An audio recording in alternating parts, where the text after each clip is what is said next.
Ya terminamos el mes de noviembre, vamos a entrar la próxima semana a la primera semana del último mes del año. ¿Cómo se fue el tiempo?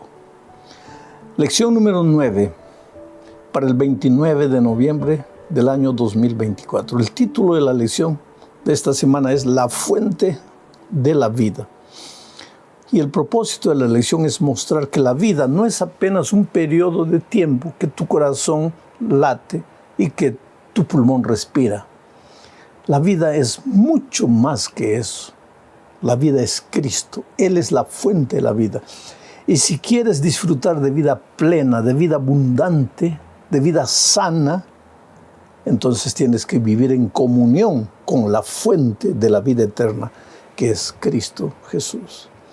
Vamos a la primera parte de este estudio, bajo el subtítulo de En Él estaba la vida.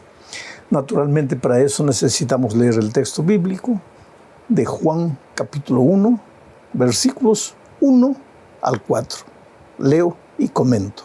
En el principio era el Verbo, y el Verbo era con Dios, y el Verbo era Dios. Este era en el principio con Dios. Todas las cosas por Él fueron hechas, y sin Él nada de lo que ha sido hecho fue hecho. En Él estaba la vida, y la vida era la luz de los hombres. Algunos pensamientos de este texto. En el principio, sabes, Dios no tiene principio, Dios es eterno. Y cuando se dice aquí en el principio, se está hablando en el principio de nosotros, de la humanidad, de las cosas, del universo. Eso sí tiene principio, Dios no. Dios es atemporal, Dios no tiene principio, pero nosotros los seres humanos tenemos principio. Y no hubiéramos tenido fin si el pecado no hubiera entrado al mundo. Como el pecado entró la muerte. Y hoy tenemos fin, pero es un fin temporal. Los que creen en el Señor Jesucristo, ellos vivirán eternamente. ¿De qué manera? Lo vamos a explicar a lo largo de esta lección. Porque el texto dice, en el principio estaba el Verbo, el Señor Jesucristo, la palabra de Dios. Y el Verbo estaba con Dios y el Verbo era Dios. El Señor Jesucristo era Dios. Por Él fueron hechas todas las cosas. Y sin Él nada de lo que fue hecho habría sido hecho. Pero me impresiona el versículo 4, dice que en Él, en el Verbo, en el Señor Jesucristo, estaba la vida y la vida era la luz de los hombres. La vida. Jesucristo es la fuente de la vida. Y vida no combina con tinieblas, vida combina con luz. Es por eso que la vida de aquellos que viven en comunión con Cristo, la fuente de la vida, es una vida iluminada, es una vida clara, sin subterfugios, sin confusiones. Es una vida que resplandece, porque en Jesucristo está la vida y la vida es la luz de los hombres. Este pensamiento se completa en el capítulo 10, versículos 17 y 18. Leo. Por eso me ama el Padre, porque yo pongo mi vida para volverla a tomar. Nadie me la quita, sino que yo de mí mismo la pongo. Tengo poder para ponerla y tengo poder para volverla a tomar. Interesante, ¿no? Jesús no tiene vida dependiente porque Él es Dios. La vida le pertenece al Padre, le pertenece al Hijo y le pertenece al Espíritu Santo, porque los tres son un mismo Dios. En Jesucristo está la vida. Por eso Él dice, yo pongo mi vida y la vuelvo a tomar porque es mía. Ningún ser humano puede decir eso. Y otra cosa, el Señor Jesucristo tuvo que hacerse hombre porque como Dios no podría morir. Entonces, para pagar la paga del pecado, que es la muerte, Jesús tenía que hacerse hombre y como hombre murió en la cruz del Calvario, pero la vida estaba latente en él. Por eso dice, pongo mi vida y la vuelvo a tomar. El término vida, zoe, en griego, aparece 36 veces en el Evangelio de Juan. Es tal vez el evangelista que más usa la palabra vida relacionada con Cristo. Cristo la vida. Sin Cristo no hay vida. Si quieres vivir la vida plena, tienes que vivirla en Cristo. Cuando tú tienes a Cristo en tu vida, te despiertas de mañana con optimismo, con júbilo. Tu vida puede estar rodeada de dificultades. Puedes inclusive estar sin dinero, sin empleo. Pero tú te despiertas con tu corazón saltando de alegría, con espíritu de alabanza a Dios, porque Cristo es una realidad en tu vida y tú sabes que las circunstancias adversas son pasajeras. Pero cuando tú no tienes a Cristo en la vida, te despiertas con una actitud pesimista. Un día más para vivir. ¿Cuándo acabará esta vida? Esta vida no es vida, esta vida es un infierno. ¿Para qué vine a este mundo? ¿Para qué estoy vivo? Es que no tienes a Cristo, querido. Pero cuando tienes una experiencia real con Cristo, aunque las nubes te rodeen, tú eres capaz de ver la vida con otros ojos, una vida llena de plenitud y de exuberancia. Vamos a la segunda parte de este estudio, bajo el título de Palabras de Vida Eterna. Juan 6:36 dice, el Espíritu es el que da vida. La carne para nada aprovecha. Las palabras que yo os he hablado son espíritu y son vida. El Señor Jesucristo en la primera parte dice, yo soy la vida, yo tengo la vida es mía, la pongo, la vuelvo a tomar. Ahora dice que el Espíritu es la vida. ¿Por qué? Porque el Espíritu también es Dios. Y el Padre también es la vida, el autor de la vida. Quiere decir, Padre, Hijo y Espíritu Santo, el único Dios verdadero quien servimos, Él es la fuente de la vida. Pero es interesante que Jesús dice aquí, mis palabras son espíritu y son vida. Mis palabras son vida. Por eso la necesidad de abrir la Biblia todos los días, porque ahí tú encuentras la palabra que es vida. ¿Y por qué? Porque ahí encuentras al Señor Jesucristo que es la vida. Pero ¿cómo se manifiesta a ti? A través de su palabra. Es por eso que si tú quieres vivir una vida de comunión diaria con Cristo, tienes que abrir la palabra de Dios todos los días. Así como a veces nosotros estamos ansiosos por ver el noticiero, por saber qué le sucedió al mundo, qué es lo que está pasando, tú tienes que tener al despertarte una sed de buscar la palabra de Dios, porque al encontrar la palabra de Dios estás encontrando la fuente de la vida, porque las palabras de Jesús son espíritu y son vida.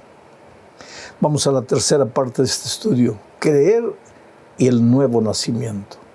No existe nuevo nacimiento si tú no tienes la capacidad de creer. El nuevo nacimiento no es obra humana. Cuando digo nuevo nacimiento es, todos nosotros nacimos en el pecado, todos nacimos con corazón de piedra, todos nacimos con naturaleza pecaminosa. Nos descuidamos un poco y ya esta naturaleza pecaminosa nos está arrastrando a la miseria de esta vida.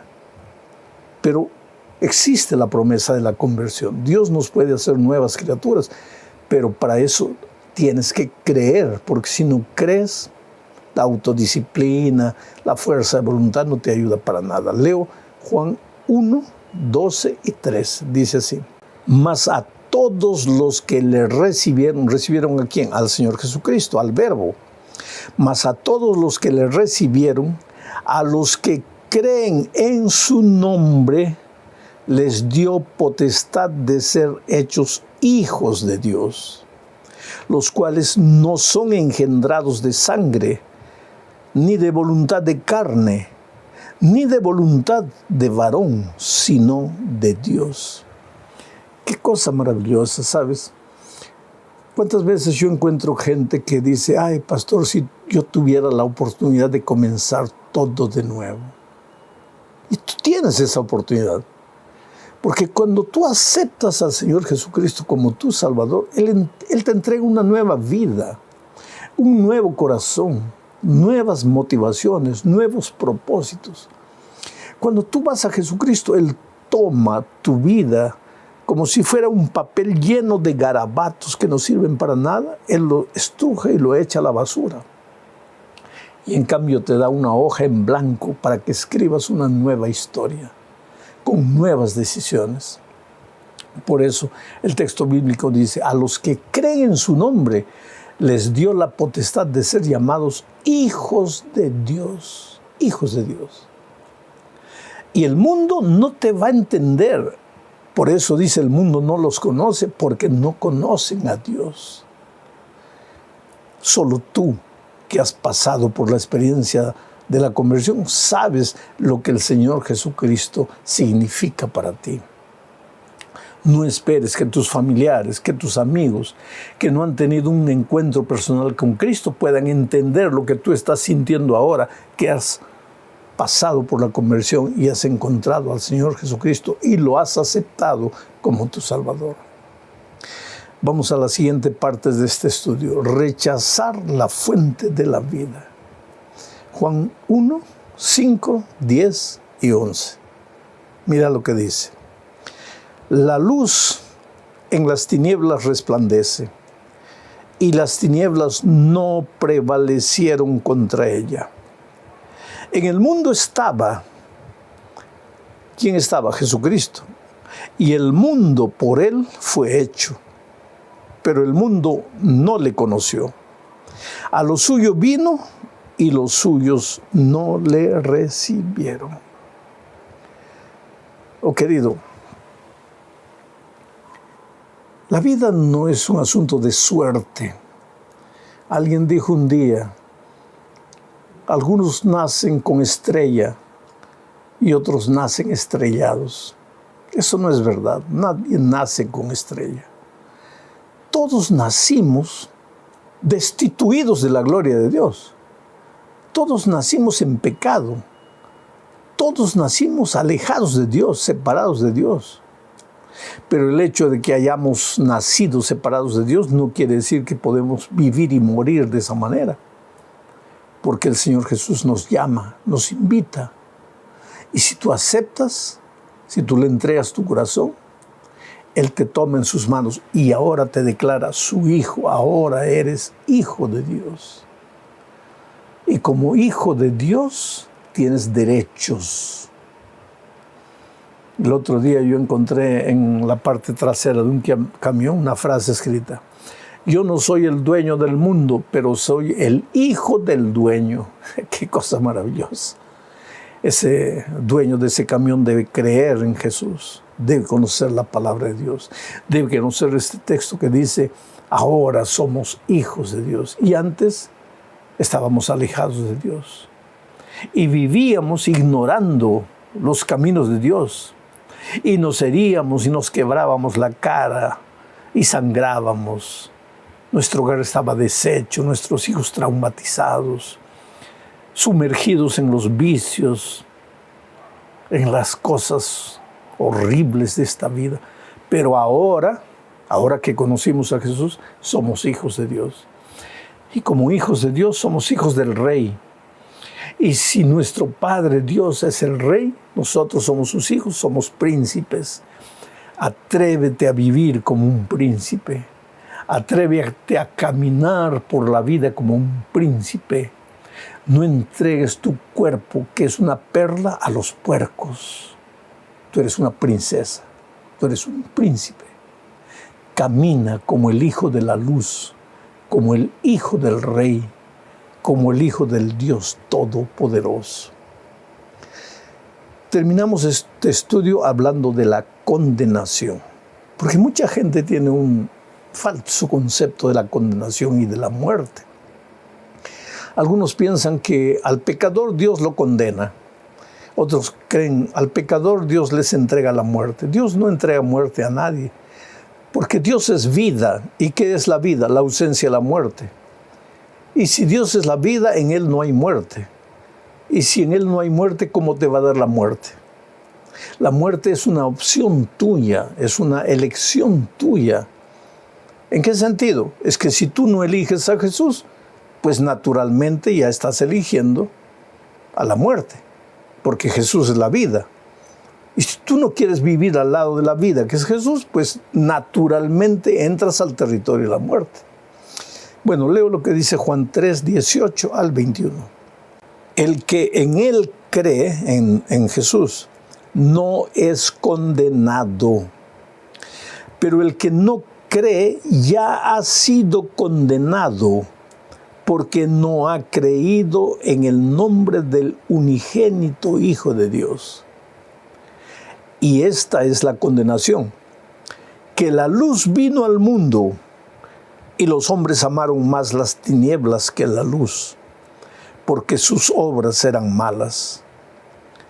Porque todo aquel que hace lo malo aborrece la luz y no viene a la luz, para que sus obras no sean reprendidas.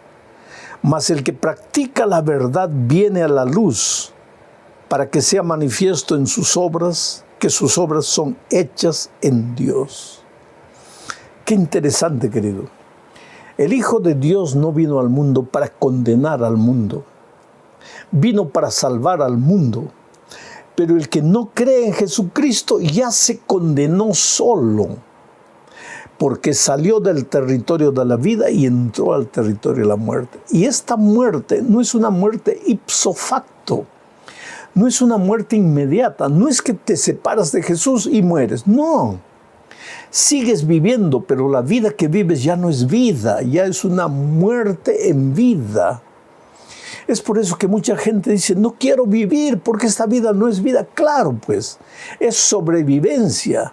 ¿Tú crees que porque respiras, porque te mueves, porque trabajas, porque comes, porque duermes, estás vivo? No. Biológicamente puedes estar vivo, pero espiritualmente estás muerto. Porque la vida para ser plena, solo en Jesucristo. Ahora, cuando tú estás en la vida, estás en la luz. Y cuando estás en la luz, no hay lugar para las tinieblas en tu vida. No hay lugar para las obras de las tinieblas en tu vida. Pero ¿sabes lo que pasa con muchos cristianos hoy? Ellos quieren estar en Cristo, pero quieren arrastrar sus obras de tinieblas. Ellos quieren disfrutar de la vida plena, pero quieren arrastrar las obras de la muerte. No es posible. No hay comunión entre Cristo y Satanás. No hay comunión entre la justicia y la injusticia. No hay comunión entre la vida y la muerte. O estás en la vida que es Cristo, y entonces caminas en la luz y haces las obras de la luz. O estás en la muerte, que es el enemigo, el rey de la muerte. Y entonces vives en las tinieblas y haces las obras de las tinieblas. Tu vida es desordenada y vacía. ¿Por qué? Porque no es vida, es muerte en vida. Lo maravilloso es que en el principio el Espíritu de Dios se movía por encima de las aguas desordenadas y vacías. La tierra estaba sin forma, desordenada y vacía. Hay muchas vidas hoy día sin forma, desordenadas y vacías. Muchos hogares sin forma, desordenados y vacíos. Y el Espíritu de Dios se mueve por encima de ese desorden, queriendo colocar orden. ¿Sabes lo que el Espíritu hace? Toca tu corazón, te llama, tú sientes su voz. Y cuando vienes al Señor Jesucristo, vienes a la vida. Y tu vida se ilumina y abandonas las tinieblas y abandonas la muerte. Y ya no tienes miedo del pasado, ni del presente, ni del futuro, porque ahora vives en Cristo. Oh, querido, Dios te ama.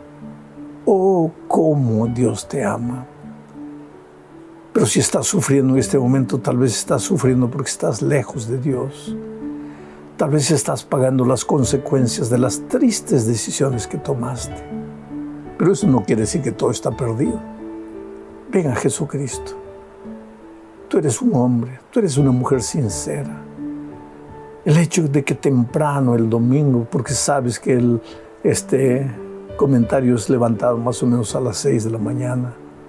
El hecho de que tú prendes el computador, ligas el celular para asistir a estos comentarios, es que estás buscando a Dios. Y el que a mí viene, dice Jesús, no volverá vacío. Tal vez tu corazón está partido.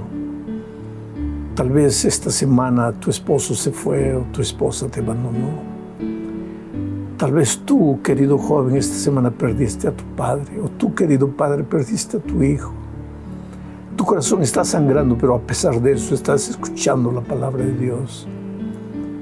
Que Él te consuele, que Él coloque su mano sanadora en tu corazón herido, llene tu corazón de esperanza. Chao. Un abrazo. De Pablo a los filipenses y a los colosenses son extraordinarias. Vamos a la lección número 3 para el 17 de enero del año 2026. Título de la lección: Vida y muerte. Y el propósito de esta lección es mostrar que mientras vivamos en esta tierra, infelizmente, pues el dolor, la tristeza, la aflicción, es casi como una ley de la vida. Nada de eso existía antes de la entrada del pecado al mundo. Pero cuando el pecado entró, trajo el dolor, la muerte, la enfermedad y consecuentemente las aflicciones, las tristezas del ser humano. Entonces el propósito de la lección es mostrar que lo que importa no son las dificultades que vamos a encontrar en el camino. Lo que realmente importa es cómo vamos a reaccionar delante de esos problemas y dificultades que la vida presenta. Entonces vamos a la primera parte bajo el subtítulo de Cristo será glorificado. Y aquí veremos que lo que importa en la vida es lo que Cristo desea de mí y no lo que yo quiero. Porque Dios me ama. Yo tengo que tener seguridad de eso. Y que una de las primeras cosas que tú tienes que convencerte es que eres precioso a los ojos de Dios. Tú puedes tener defectos, como yo, como cualquier ser humano. El otro día me encontré con una persona que dice que en un momento de dolor maldijo a Dios, habló palabras feas, y él piensa que eso Dios no le va a perdonar. Eso no es verdad. Cuando Dios perdona, olvida. Así que no importa si estuviste lejos de Dios, no importa lo que hiciste, lo que dijiste, todo eso ya pasó. Dios te ama, eres precioso a los ojos de Dios. Y si Dios te ama, pues quiere lo mejor, de lo mejor para ti. El problema es que vivimos en un mundo de dolor. Y el dolor va a tocar nuestra vida más tarde o más temprano. Estés bien con Dios o no, el dolor te va a tocar porque para que el dolor no tocase tu vida tendrías que vivir en otro mundo, no en este planeta de pecado. No de tu pecado, de pecado. El pecado entró y el pecado tiene su historia. Va a llegar al fin, pero hasta ese día muchas veces vamos a enfrentar el dolor. Pero lo que realmente importa es cómo tú enfrentas las dificultades. Son como problemas que te van a destruir, o tú confías que la voluntad de Dios es soberana. Entonces vamos al texto bíblico, Filipenses 1, 19 y 20. Voy a leer el texto reflexionando en algunas partes. Dice así: porque sé que por vuestra oración y la suministración del Espíritu de Jesucristo, esto resultará en mi liberación. Voy a parar ahí. Piensa en las palabras de Pablo. Él escribe a los filipenses y les dice: yo creo que por la oración de ustedes y por la suministración del Espíritu Santo, esto resultará en mi liberación. Cuando Pablo escribió esto, estaba preso. Y él prácticamente aquí demuestra la certidumbre de que gracias a la oración de los filipenses y gracias a la suministración del Espíritu Santo, él sería liberado, saldría libre de la prisión para continuar cumpliendo su ministerio de predicar el Evangelio. Pero sigue leyendo, porque sé que por vuestra oración y la suministración del Espíritu de Jesucristo, esto resultará en mi liberación, conforme a mi anhelo y esperanza de que en nada seré avergonzado. Ahora, vamos a meditar esta segunda parte. Por la oración de ustedes, por el poder del Espíritu Santo, yo creo que seré liberado. Yo saldré de la prisión. Este es mi anhelo, dice Pablo. Esto es lo que yo deseo. Esto es lo que yo quisiera. Claro, ¿qué preso no quisiera estar libre? Entonces, esto es lo que yo quisiera. Y por la oración de ustedes y el poder del Espíritu Santo, yo creo que esto va a ser una realidad. Pero sigue diciendo, pero tengo la esperanza de que en nada seré avergonzado. En nada. Allá quiero que reflexiones, en nada. O sea, si soy liberado de la prisión, no seré avergonzado, será gloria a Dios. Pero si me quedo en la prisión, tampoco seré avergonzado. Interesante, pero sigo leyendo el texto para que entiendas mejor.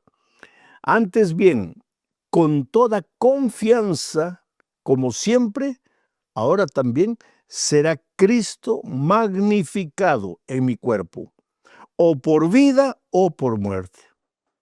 Un resumen. Pablo les dice a los filipenses, hermanos, oren por mí, estoy preso. Y yo sé que por la oración de ustedes y el poder del Espíritu Santo, yo voy a ser liberado. Esto es lo que yo deseo. Pero finalmente yo tengo la esperanza de que no seré avergonzado. Si me quedo o si salgo, no seré avergonzado. Y termina diciendo, Cristo será magnificado en todo en mi cuerpo, o por vida o por muerte. En resumen, lo que él está diciendo es, si las cosas salen como yo quiero, gloria a Dios. Pero si las cosas no salen como yo quiero, gloria también a Dios. En todo Cristo será magnificado. El problema es que nosotros somos seres humanos. Claro que Pablo también lo era, pero él cultivaba una experiencia personal de comunión con Cristo y llegó a este punto.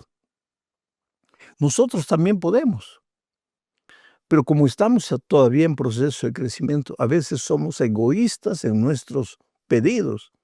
Señor, quiero salir de la prisión, tú eres grande, tú eres poderoso. Hermanos, oren por mí, quiero salir de esta situación, de esta enfermedad, quiero pasar por esta dificultad. Y queremos que las cosas sean como nosotros queremos. Y si no son así, pensamos que Dios no ha respondido nuestra oración. Pero Pablo actúa de manera diferente. Él dice, yo quiero ser libre. Yo sé que por la oración de ustedes yo puedo ser libre. Pero y si no soy, quiero que Cristo sea glorificado. O con mi prisión o con mi liberación, pero que Cristo sea glorificado. Bueno, ahora vamos a la segunda parte de este estudio bajo el subtítulo de Morir es ganancia. Y aquí veremos que en esta tierra sufrimos por el gran conflicto. Muchas veces, delante de eso, es mejor descansar en Cristo. Y te explico. Lo que el diablo más quiere es hacerte sufrir. ¿Sabes para qué? Para que maldigas a Dios. Entonces, cuando tú maldices a Dios en la hora del dolor, y aunque no lo maldigas, cuando tú dices, Dios me ha abandonado, yo no sé para qué oro tanto, yo no sé para qué, si Dios no me responde, cuando tú piensas así, el diablo se ríe. El diablo da una carcajada y dice, porque él mira a Cristo y dice, ¿estás viendo? Tu hija, tú confías en él, mira lo que... Él no cree en ti. Entonces, ¿por qué el diablo te hace sufrir? Ya él lo he dicho muchas veces. El diablo no tiene nada contra ti. ¿Qué le has hecho tú al diablo? Pero como el diablo no puede derrotar a Jesucristo, se las agarra contigo para hacerte sufrir, para que maldigas a Dios y entonces que él piense que ha ganado. Entonces, vamos a leer Filipenses 1, el versículo 21 y 22. Con esto que dije en mente, leamos. Porque para mí el vivir es Cristo y el morir es ganancia. Mas si el vivir en la carne resulta para mí en beneficio de la obra, no sé entonces qué escoger. Vamos a ver el raciocinio de Pablo. Él dice así: para mí, el vivir es Cristo. Yo vivo para Cristo, yo vivo para predicar su evangelio, para cumplir la misión.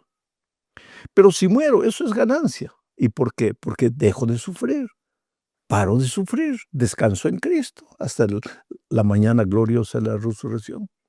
Pero dice, mas si vivir en la carne para mí resulta en beneficio para la obra de Dios, entonces yo no sé qué hacer. Es que Pablo ve dos caminos. El camino más fácil sería descansar en Cristo hasta la mañana de la resurrección y parar de sufrir. Por eso es que yo digo a veces, ¿por qué nos agarramos tanto de la vida? Si tienes hijos pequeños, vive con prudencia, con sabiduría, con sensatez, porque tienes que cuidar de tus hijos. Pero vamos a pensar en mi caso, a estas alturas de la vida. ¿Para qué quiero continuar viviendo más? Entonces, si viene el dolor, viene el sufrimiento, pues que Dios me deje descansar hasta la mañana de la resurrección. Pero Pablo dice, sí, yo también quisiera, pero, dice él, si estar vivo es para el bien de la obra, pues ahí ya me quedo indeciso, dice él, porque egoístamente, humanamente, preferiría descansar. Pero si es para que la obra continúe progresando, entonces yo me quedo indeciso, porque el continuar sirviendo a Dios implica dolor, sufrimiento, las dificultades propias de esta vida. Pero ¿qué nivel de espiritualidad había alcanzado Pablo en su comunión diaria con Jesucristo? Ahora, tú también puedes hacer eso si cada día estudias la palabra de Dios, buscas al Señor en oración, buscas a otra persona para evangelizarla. Estarás creciendo en Cristo y delante del dolor no te vas a desesperar, creer que ya no hay solución, que está todo perdido, porque para los que creen en Jesús nada está perdido. Vamos a la tercera parte del estudio. Tener confianza. Sabes, lo que Dios permite en tu vida es lo mejor, aunque no lo entiendas, es lo mejor. Vamos a leer Filipenses 1, 23 y 24. Dice así: porque de ambas cosas estoy puesto en estrecho, teniendo deseo de partir y estar con Cristo, lo cual es muchísimo mejor, pero quedar en la carne es más necesario por causa de vosotros. El dilema que vimos en la parte anterior vuelve a repetirse aquí. Solo que aquí a veces este texto le crea confusión a algunos, porque dice así, porque de ambas cosas estoy puesto en estrecho, teniendo deseo de partir y estar con Cristo. Cuando Pablo dice teniendo deseo de partir, quiere decir teniendo deseo de descansar, de dormir en Cristo. Teniendo el deseo de partir y estar con Cristo. Entonces, como Pablo dice, tengo el deseo de morir y estar con Cristo, muchos usan este texto para decir, estás viendo, cuando la persona muere, si fue buena, se va a Dios. Pero Pablo no está diciendo eso. Lo que Pablo está diciendo es, delante de todo el dolor y el sufrimiento de este mundo, yo quisiera partir, yo quisiera dormir, partir de esta tierra, pasar a la inconsciencia. Y voy a estar con Cristo, pero como Él ya ha dicho en otras oportunidades, no va a estar con Cristo inmediatamente, va a estar con Cristo cuando el Señor Jesucristo vuelva. Él ya lo ha explicado, pero este no es el tema de hoy, solo para referencia. Cuando la persona muere, descansa, y cuando Cristo vuelve, resucita y estará con Cristo por toda la eternidad. Entonces el dilema de Pablo una vez más es, yo quisiera partir, descansar, y cuando Cristo vuelve a estar con Cristo, pero cuando los veo a ustedes y veo que puedo ayudarlos a crecer espiritualmente con mi predicación, con mi enseñanza, entonces ya no sé qué hacer, estoy indeciso. Qué linda indecisión. Vivir, pero no para pasear, para disfrutar de la vida, sino para servir a la iglesia, para ayudar a los hermanos a crecer espiritualmente. Vamos a la cuarta parte de este estudio bajo el subtítulo de Permanezcan unidos. El tema de la unidad es clave en la epístola a los Filipenses. Inclusive la próxima lección, la próxima semana, el tema es la unidad en Cristo. Pero vamos a leer lo que dice Filipenses 1:27. Solamente que os comportéis como es digno del Evangelio de Cristo. Ahora, ¿cómo es comportarse como es digno del Evangelio de Cristo? Eso tiene que ver con ropa, tiene que ver con música, tiene que ver con comida, tiene que ver ¿con qué? Yo creo que todas estas cosas son importantes en la vida de un cristiano. El cristiano que ama al Señor Jesús tiene que tener un cuerpo, templo del Espíritu Santo, que sirva a Dios. Entonces tiene que alimentarse de manera sana. Tiene que vestir este cuerpo como si fuera el cuerpo de Cristo. Tiene que divertirse de manera sana, que se edifique espiritualmente. Todo eso es normal. El cristiano debe ser ordenado en todo lo que hace. Pero mi pregunta es, dice Pablo, solamente que os comportéis como es digno del Evangelio. ¿Qué cosa es comportarse como es digno del Evangelio? Él explica, dice, para que sea que yo vaya a veros o que esté ausente, oiga de vosotros que estáis firmes en un mismo espíritu, combatiendo unánimes por la fe del Evangelio. Para Pablo, en este texto, vivir como es digno del Evangelio es, en la iglesia, los hermanos, permanecer unidos. ¿Unidos para qué? Para enfrentar al enemigo. Unidos para combatir al enemigo. Pablo no quiere ver una iglesia combatiendo a los hermanos entre sí. Quiere verlos combatiendo contra el pecado, pero juntos, unidos, en un mismo sentimiento. Eso es para Pablo vivir como es digno del Evangelio. Ahora, podría haber una iglesia por ahí donde los hermanos están más preocupados que la comida, que la ropa, que esto, que aquello, que lo otro.